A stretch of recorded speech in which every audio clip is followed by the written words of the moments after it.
Oh, in addition, I have also sent an email to Shannon about our remaining hours. So hopefully they will get back to me on that front sometime soon. If we don't get an update on that, I will schedule like our next week of sessions in advance. Like it's completely fine, and we'll see if we can uncross those wires retroactively if need be. Okay. Can I ask you to let me know once you're good to go?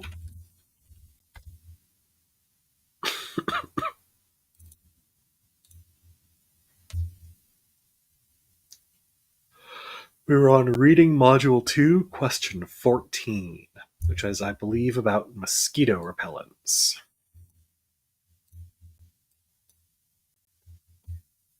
I believe so.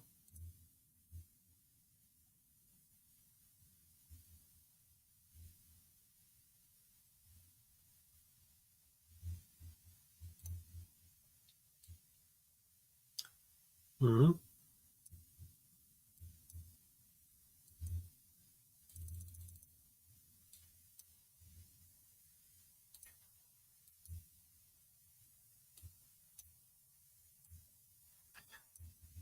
Passage completion is a little bit different than that. For passage completion, we're usually not supporting a specific claim. Rather, we're usually figuring out what claim the entire passage is building up to and has not yet stated. Generally speaking, my expectations for this question type are that I'm going to need to go into the passage and really understand the logical arguments being put forward. I've found that if students are able to summarize it in somewhere between 1 to 3 bullet points, they're usually in a good place to draw logical conclusions.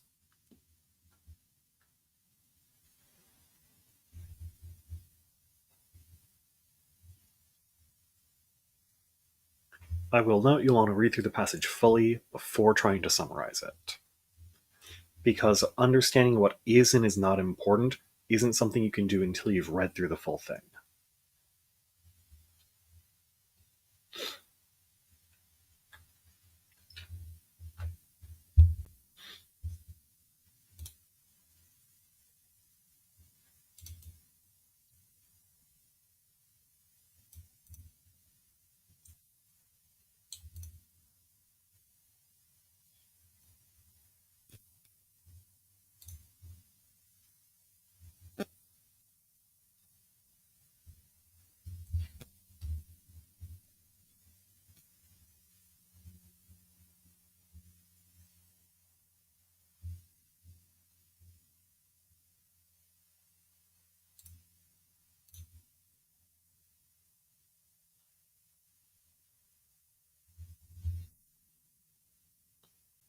I'm listening.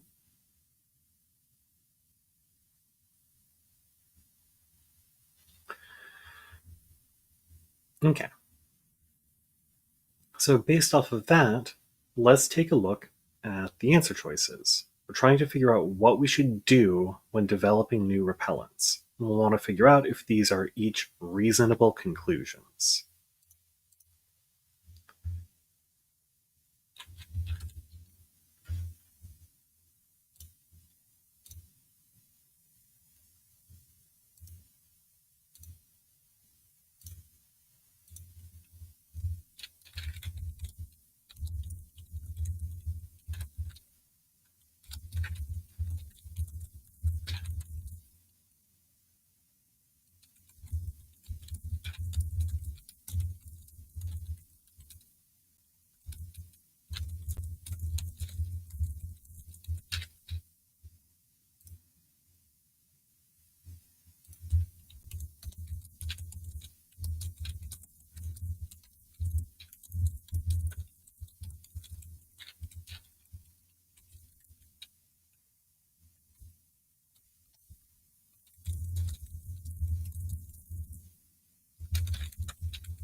Mhm.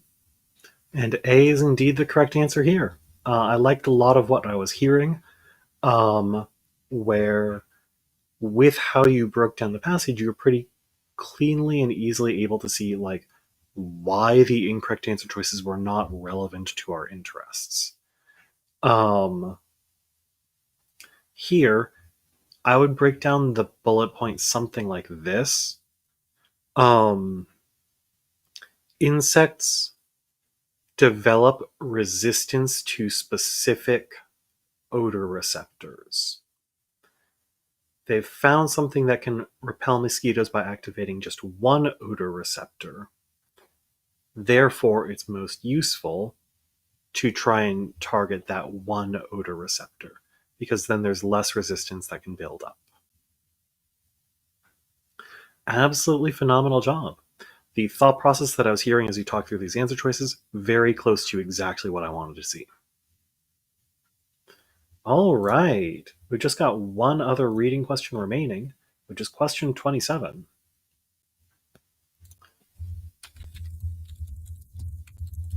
Do you remember the big thing we need to do with these rhetorical synthesis questions?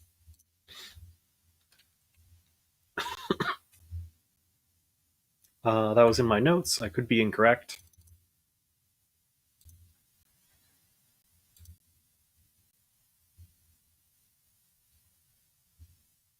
Got it, got it. Was there anything else that we hadn't covered? Go on.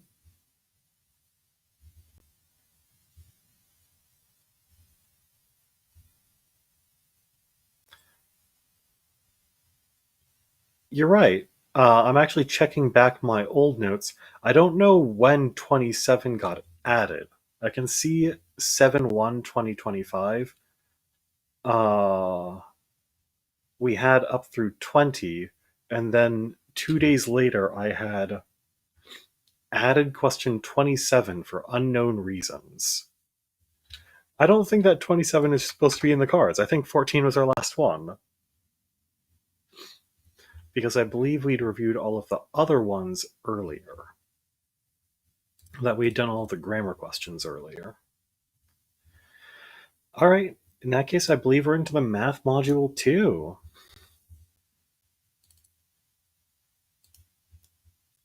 Looks to me like the first question we haven't reviewed is probably 11. That's what my notes say, but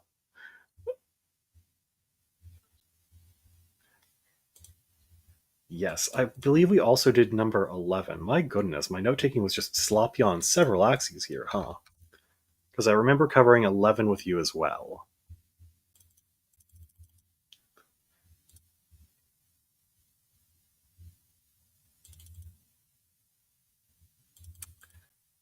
I think I remember covering many. Oh, I am beginning to understand what went on. Do you remember when I was very sick? I am beginning to think that I did not take very good notes when I was very sick. Unsurprising, perhaps.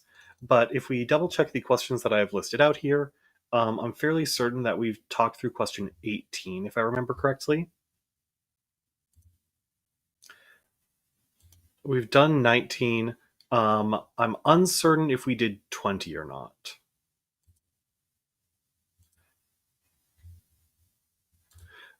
Very exciting. I must have taken extremely muddled notes.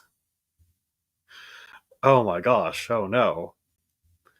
Um, are there any of the remaining questions in Blue Book 10 that you got wrong that we haven't reviewed?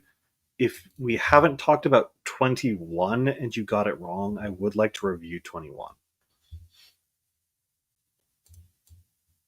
Okay.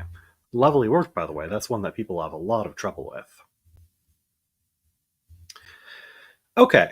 In that case, I think that we are likely done with Blue Book 10, and I think that my note taking was just a victim of being ill. Sorry about that. Okay. Locking back in, I know that you had also completed Blue Book 4. Is that what you were hoping to take a look at next, or is there something else you were hoping to take a peek at?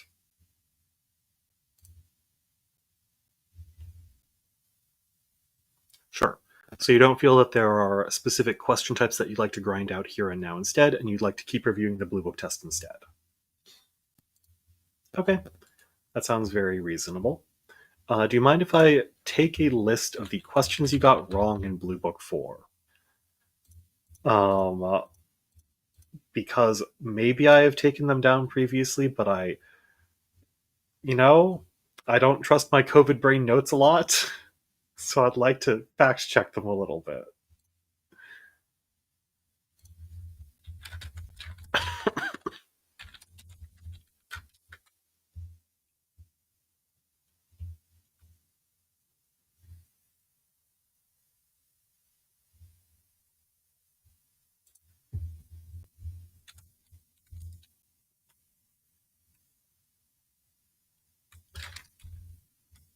Phenomenal.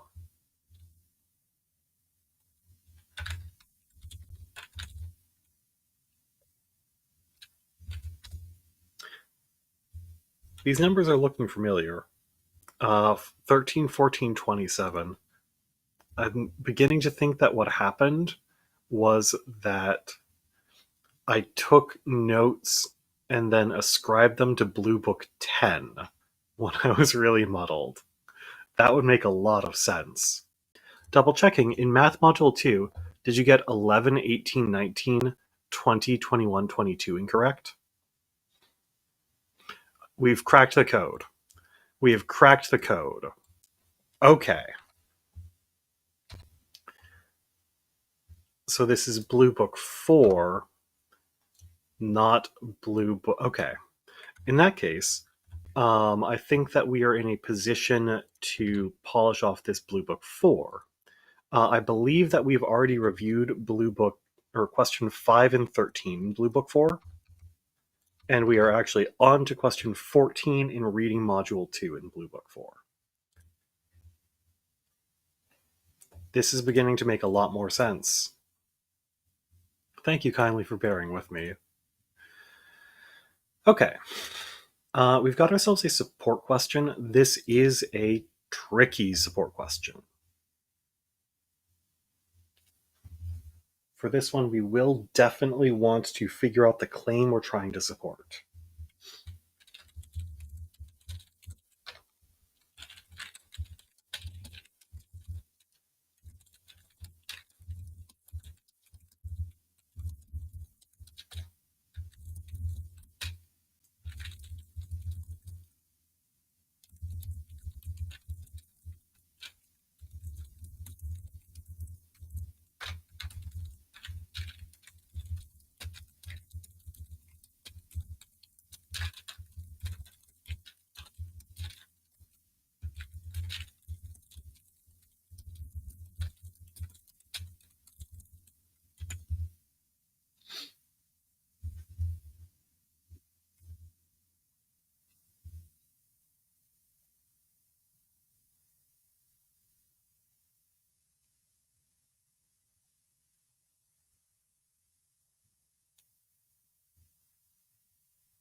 That is vaguely true. One part of the claim is much more important than the other. Is the first part of that claim more important, or is the second part of the claim what's more important? Right.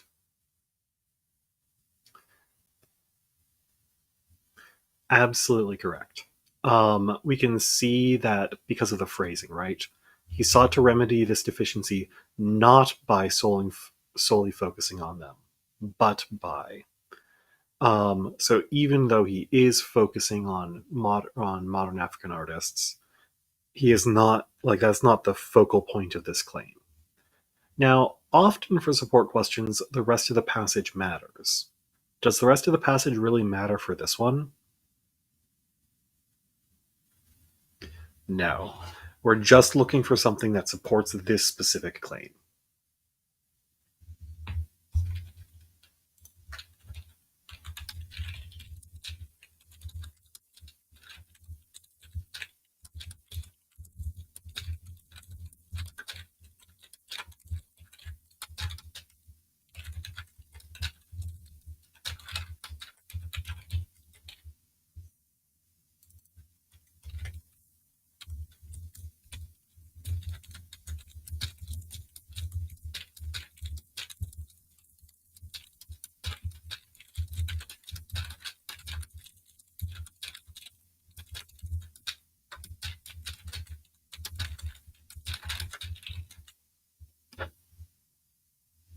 Yep, we've got to, right? There's nothing else we can really look at all.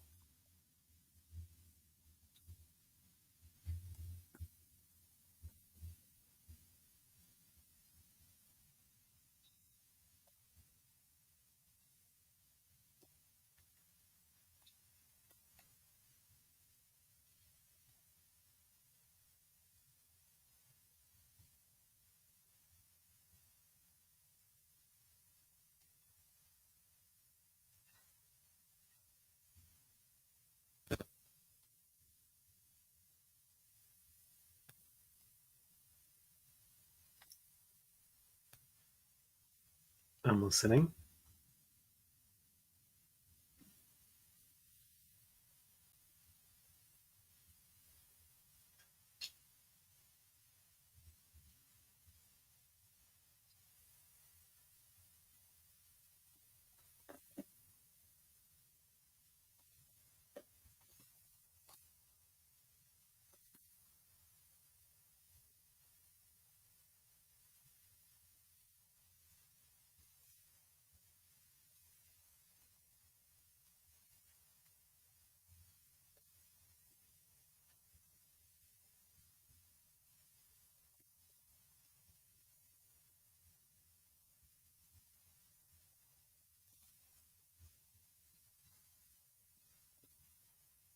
Mhm.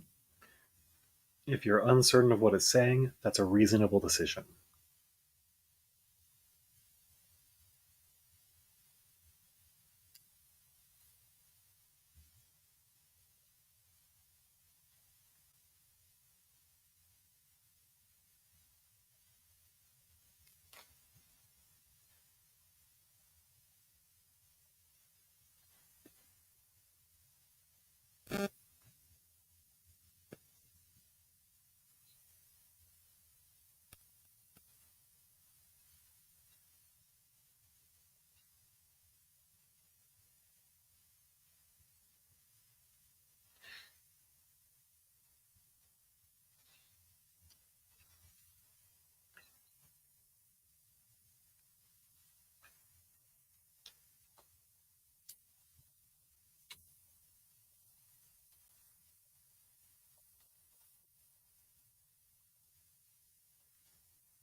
Mm.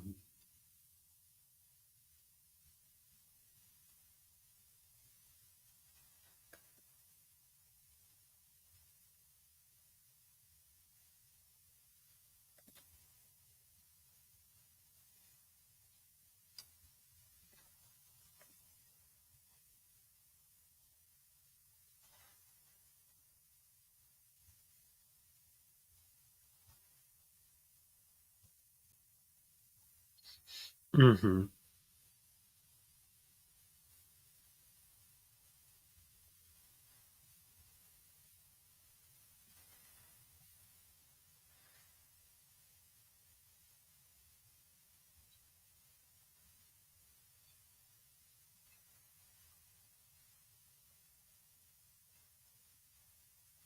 Sure.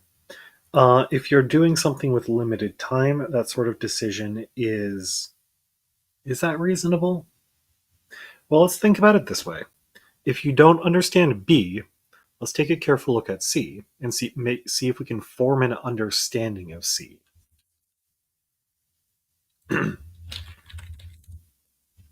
So, we're looking for showing how their work fits into both a larger context of global modern art and art history. Um, does C talk about the larger context of global modern art at all?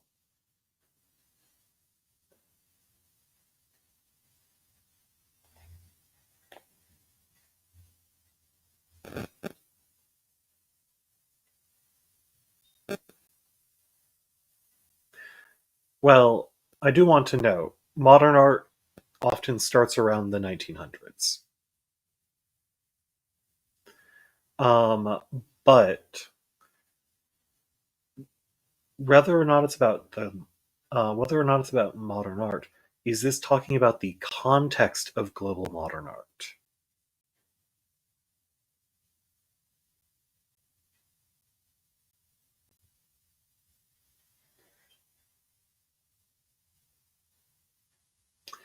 Ah, it sounds to me like you are interpreting the word context here in a slightly different fashion than how it's being used in the passage. Um, I'd like to ask you a question. Let's talk about the musician John Cage. If I start talking about the context of John Cage's art, the I'm sorry, specifically the context of John Cage relative to global modern art.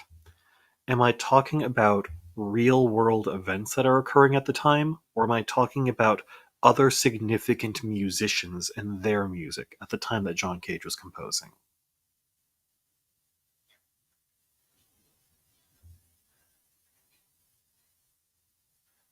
Right. Now, for C, is this talking about other global artists that are happening at the same time? Or is it talking about global events at the same time? So it's giving context, but it's not giving context of the variety that the passage is talking about. Based off of that, can I ask you to take a look at B? Does B look like it's giving uh, context of global modern art?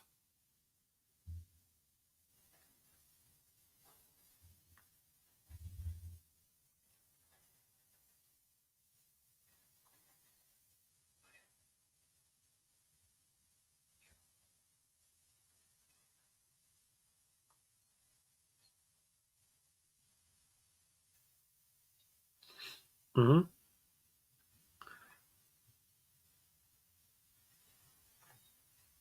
Mm-hmm.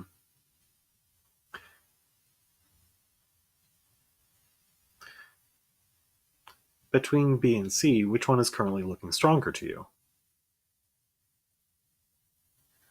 And B here is the right answer. Remind me, if I remember, I might be getting my students mixed up. I've been having a lot of students added recently, so I apologize if I get this mixed up. Do I remember you going through a similar process with this on words and context questions, where you were very unwilling to choose words that you don't know, or am I mixing you up with another student right?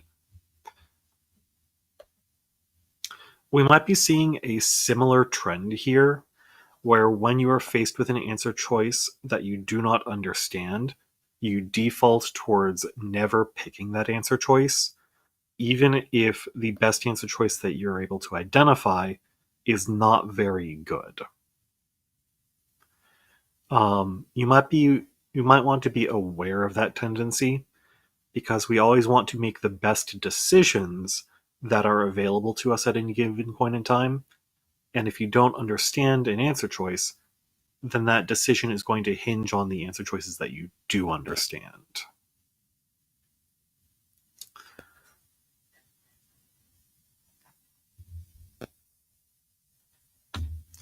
Yeah, like, um, I want you to imagine a question right here, right? The passage is really, really hard to understand. But it's using phrases like emancipation with a bunch of legalese jargon. Three of the answer choices say John is very smart, John is very dumb, John is the handsomest man in the world.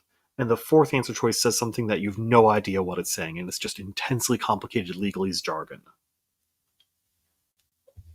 In that context, we probably wouldn't want to choose any of the clearly incorrect answer choices, right?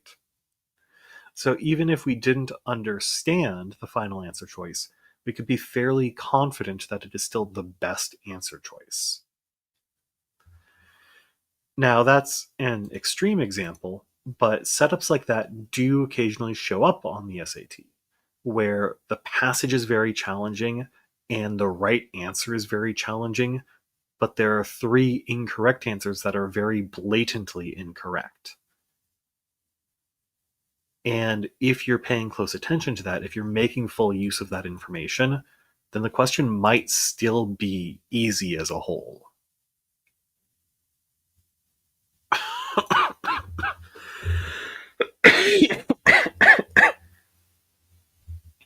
Oh gosh. It's really tragic. I'm not coughing enough anymore for me to make my dumb jokes about amputating my throat. Very sad. All right. Is there anything from this one that you'd like to check in on, or is it feeling reasonably straightforward at this point?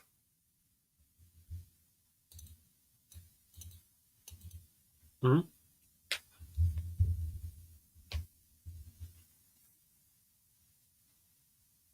Yes. That is context, but it's not the larger context of global modern art. If you read the first part of the claim, he sought to remedy this deficiency not by focusing solely on modern African artists. So that part is going directly against the claim that we're trying to support. Thank you for bringing that up. I'm also remembering something that I wanted to do is summary. I've done a little bit of reviewing on motivational interviewing, which is the core of my teaching system, and I've realized that I've not been doing a lot of summarizing. So, we identified this as a support question. We identified the claim. He's not focusing solely on modern African artists, but showing how it fit into the larger context of global modern art and art history. We eliminated A and D nice and quickly, both because they very clearly did not talk about any sort of context.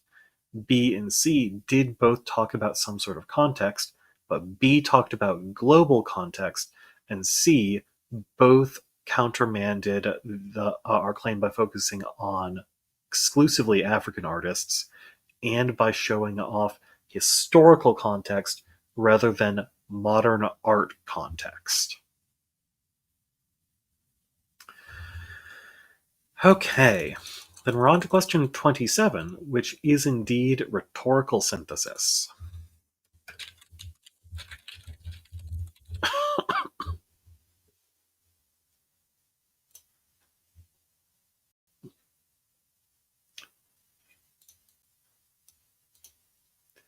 And we can go right to eliminating some answer choices. Is there a generalization about the orbits of comets for A?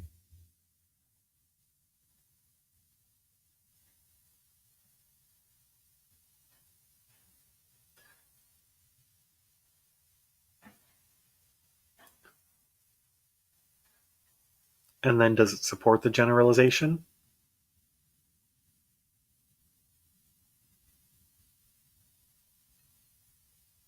How is that?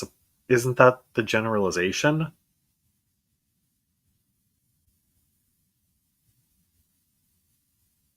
Okay, one sec. So the generalization here is that comets' orbits may change over time, right? How is the claim supporting itself? That can't be the case. You need evidence to support the claim, wouldn't you?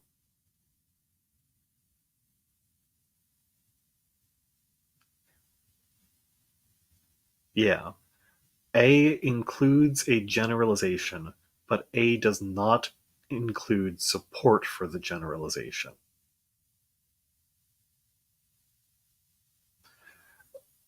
It does sure say make and support. You gotta follow the full prompt.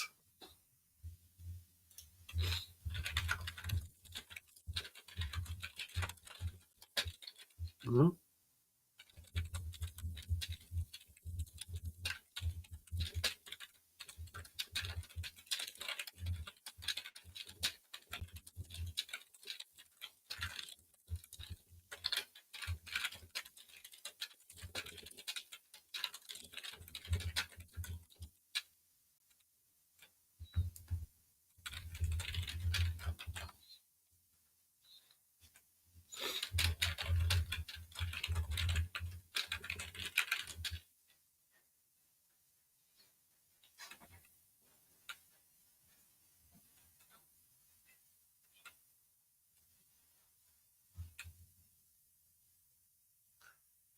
Does C include a claim?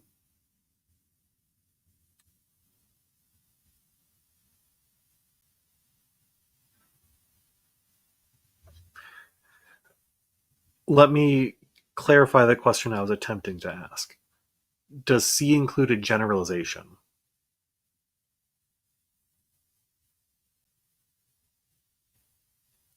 So, talking about some important examples here, A is a generalization with no support. C is support with no generalization. B is lying. B is extremely lying. B is conveying that Uranus, Jupiter, and Mars are comets. And I'm fairly certain that that is not the case.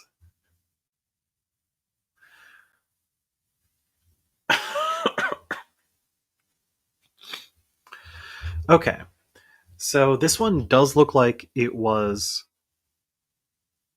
a elimination process error. You'll definitely want to make sure that you get a little bit of practice with these rhetorical synthesis questions. Let me see if I have used questions from the question bank for you.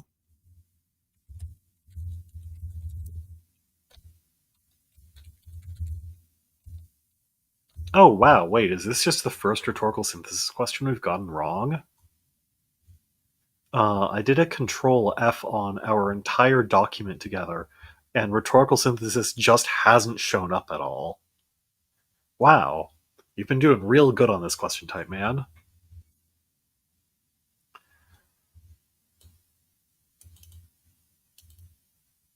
Yes.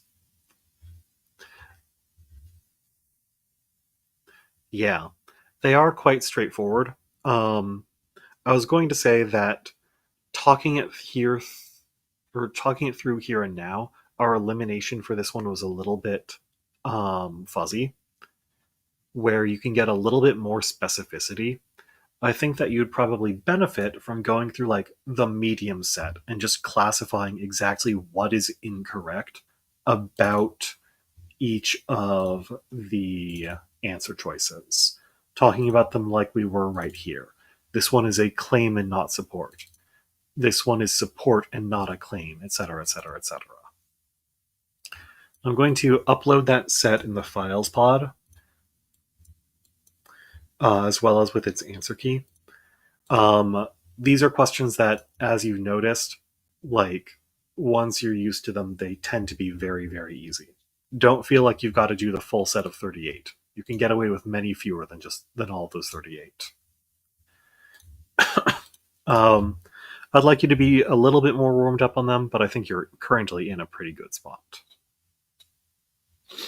Excuse me. Okay, now we are actually into the math section. Math Module 2, question 11. Ooh, lovely. We've got ourselves. Go on.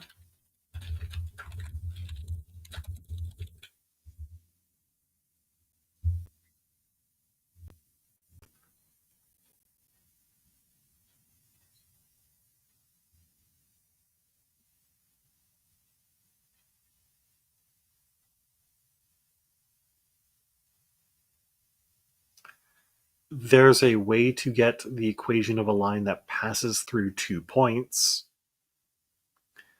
That is not something that's relevant to our interests here, and if we attempt to solve this one with Desmos, we are very unlikely to do so.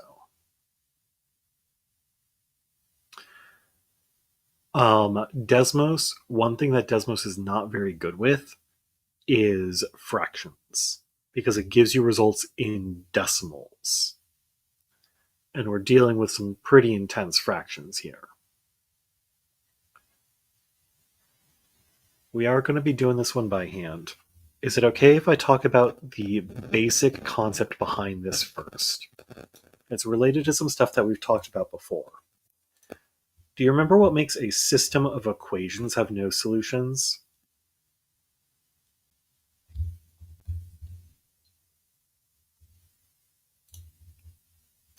Right.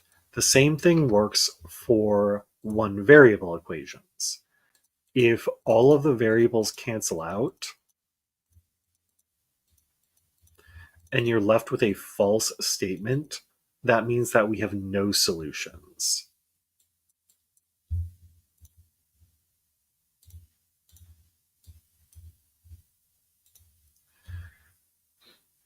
Well, this is a one variable equation. Like, all one variable equations, if you graph them, are flat. Like, if you were to graph x plus 3 equals 2, yes, that will be a vertical line.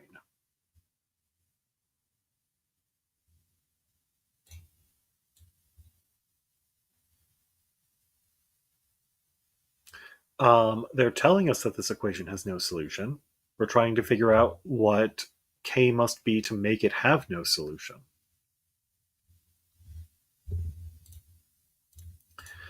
Let's reframe this a different way, right? This is a one variable equation. What is the only thing that can make a one variable equation have no solution?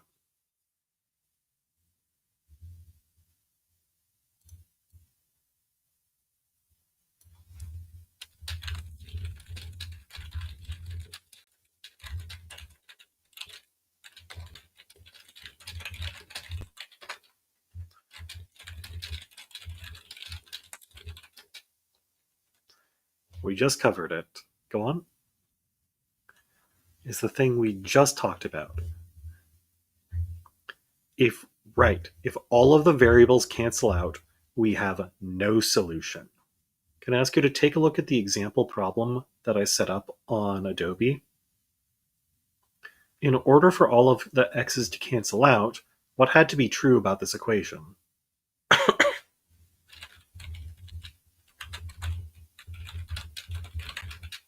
And what's true about the relationship between these x's?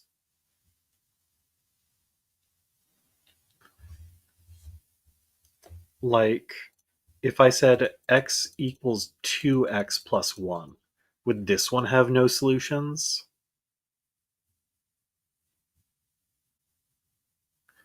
So why does this one have a solution, and why does this one not have a solution?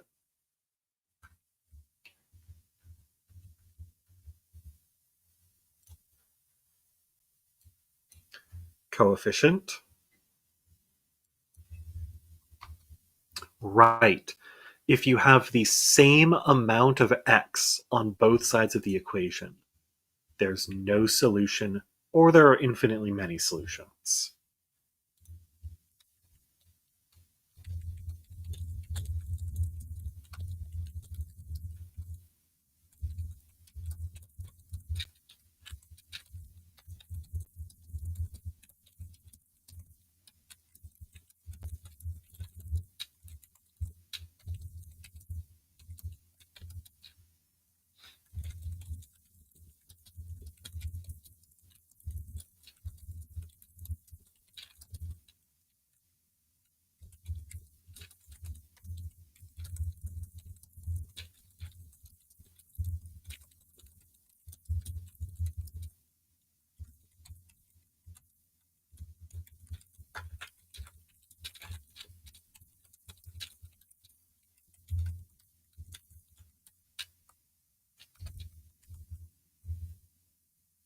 I'm listening.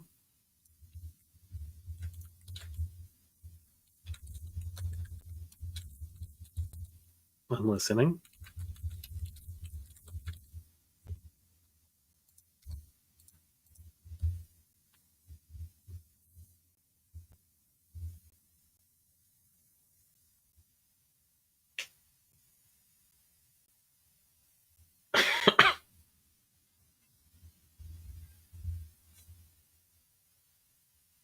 Hmm.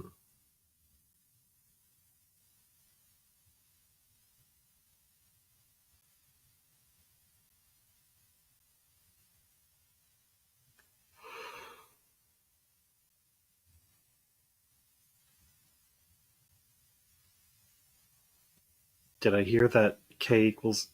Hmm. And is that your final answer? That is correct. Now, I do want to note this is one that we're not getting via Desmos. Even if we wrote out this equation and included sliders for k and n,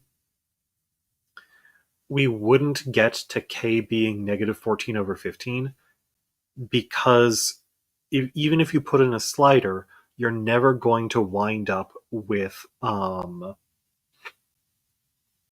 a repeating decimal in Desmos.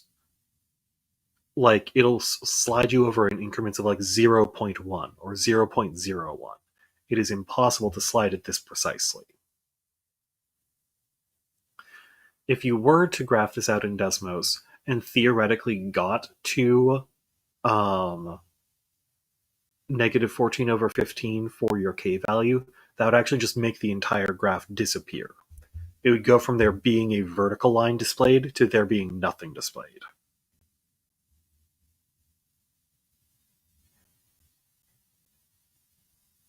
Yes. You can test this out, for instance, by graphing x equals 1 and then graphing x equals x plus 1. You'll notice that the second equation just doesn't show up at all.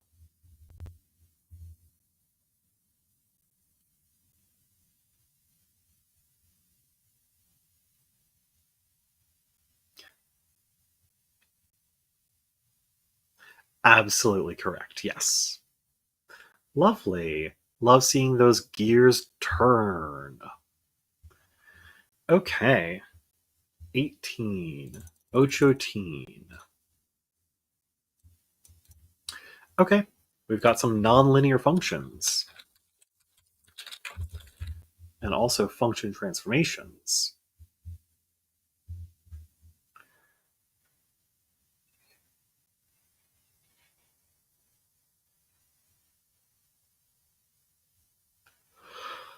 So, rational functions don't show up very frequently.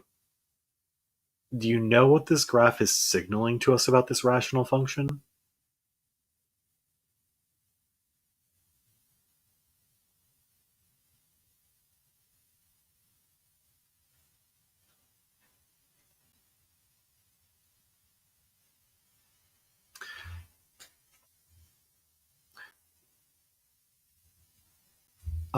Can I ask you to try typing into Desmos a over x plus b, where I'm going to ask you to plug in a value of your choice for a and b.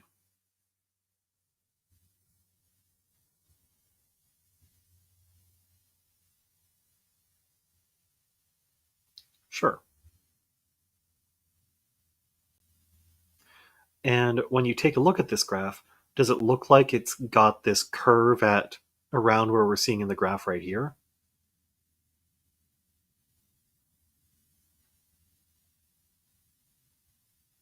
Mhm.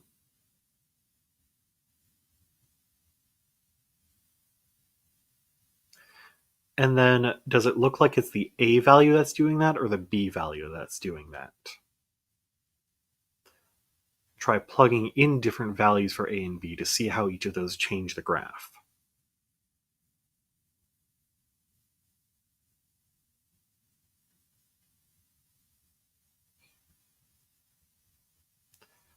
Have you tried plugging in different values?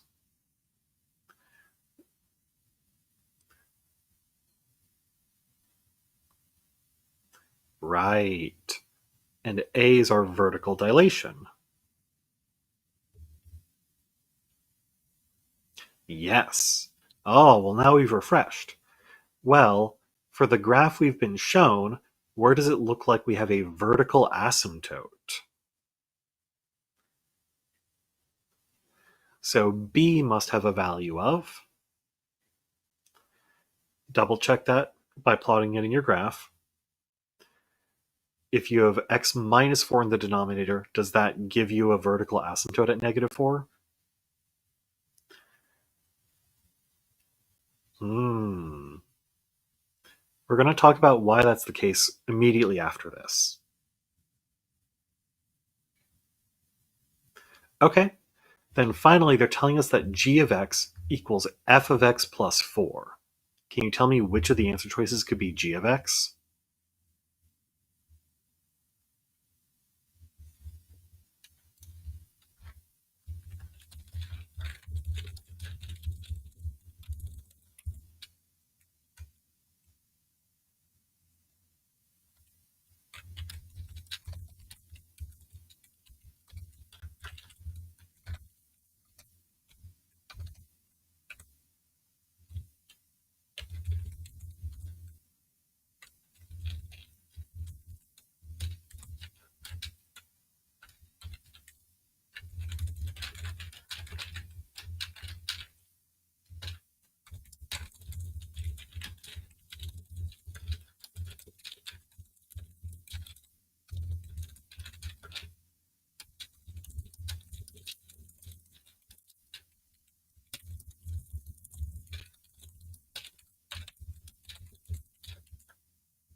Question.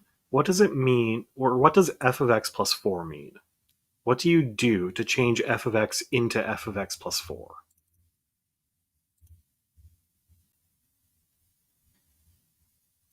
That is true, but more specifically, doesn't that just mean you're taking x and replacing it with x plus 4? If you took x plus 4 in the denominator and replaced x with x plus 4, would you wind up with 6 over x or 6 over x plus 8?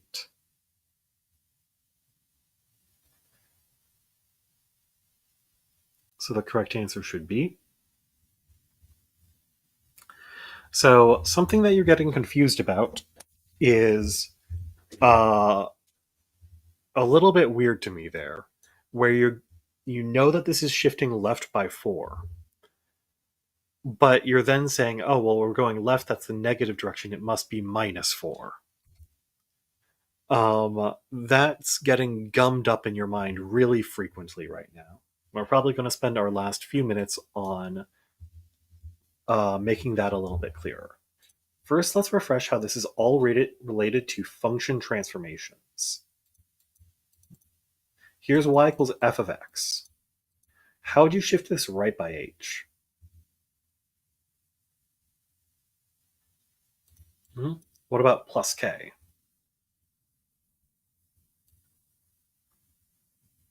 Right. Excuse me. I meant to ask about up by k, but we got it.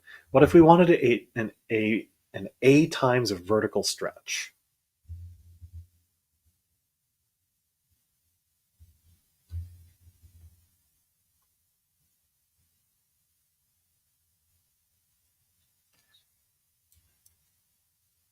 Well, where would we place an a times vertical dilation?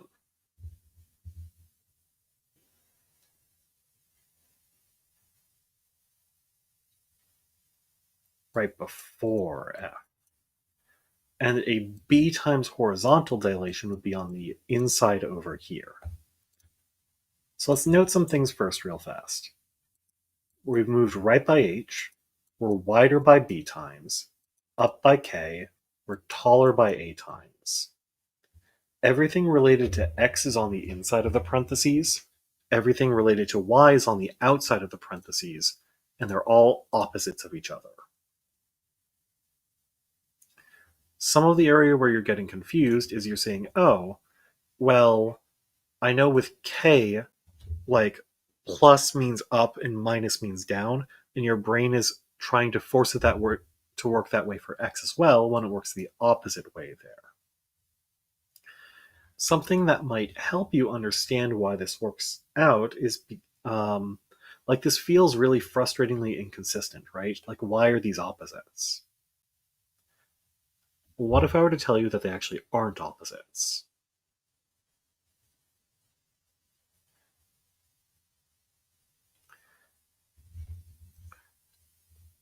So I'm going to take this equation and I'm going to subtract k from both sides. And then I'm going to divide both sides by a. And that gets us to an equation that looks like this. This is how function transformations actually work. If you replace all of the x's with x minus h divided by b, that applies all of the x transformations. If you replace the y's with y minus k divided by a, that applies all of the y transformations. And they work the same way.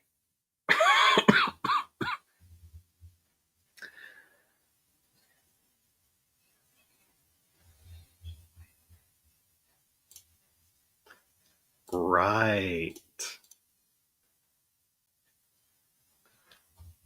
Right.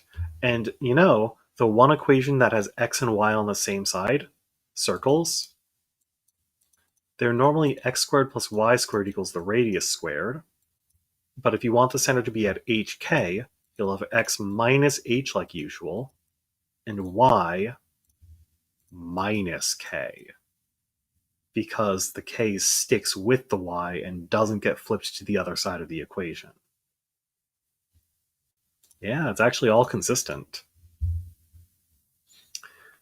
So talking about this rational function formula that we were dealing with right here, it's actually literally just these function transformations. We're starting with y equals 1 over x. The a value in top is our vertical dilation, and the x plus b was just our horizontal translation. So x plus 4 shifted it left by 4. X minus 4 would shift it right by 4.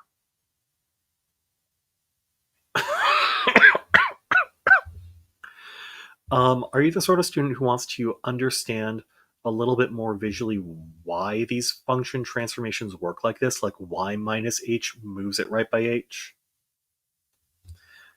This is pretty heady. It's a little hard to understand, but I'm going to try my best.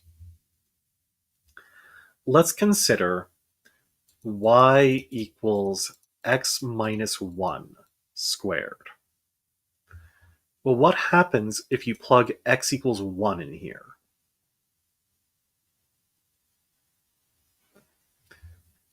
Right. And normally we pass through 0, 0, but now we're passing through 1, 0. This minus 1 over here is actually saying, like, let's pull from the results that we would normally get 1 to the left of this point.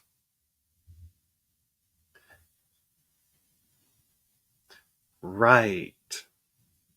So the minus is saying, like, at this point right here, I'm actually getting what I would get 1 result earlier.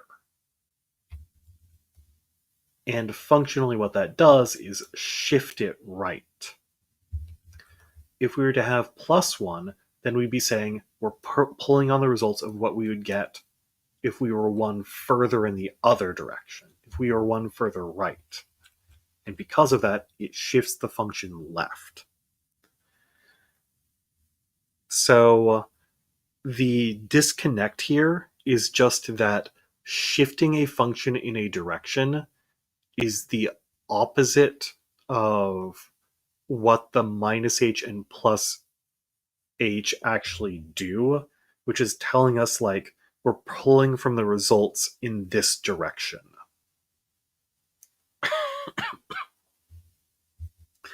It's some weird stuff to think about. Did that help it make a little bit more sense?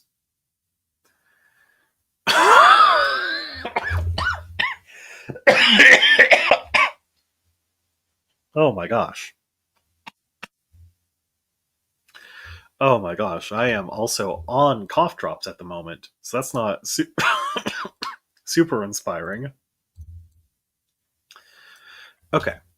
We're in our last minute and a half, so we are going to have to start to wrap things up. Um, very happy with with a lot of what I saw today.